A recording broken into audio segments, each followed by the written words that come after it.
Back when my bike was my primary source of transportation, I ran away from home. Let me tell you about it.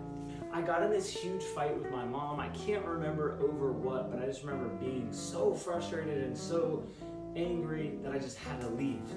Obviously, that was just my immaturity in my youth, just feeling that angst, but nonetheless, I jumped on my bike and I took off down the road.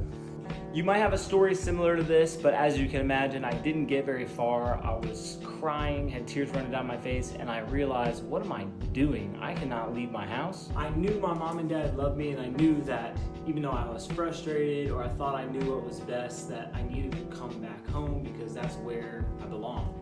That's one of the reasons that I love the story of the prodigal son so much. This is a story of a son who ran away from home, took his inheritance early, and squandered it all. And at the end of the day, he came back home and thought, you know what, maybe there's still room for me at my house. Maybe I go back and be a servant to my dad. But before he even got there, before he even got home, his dad saw him coming from long away and ran to embrace him, to welcome him back home where he belonged. I think a lot of times we have run away from God. We've run away thinking that our wrongs have outweighed our rights and that there's no hope. And I wrote this song to remind myself and remind you that God loves you, that he's there with his arms open wide regardless of what you've done, where you've been. You can always come back home. I hope you guys really enjoyed this song.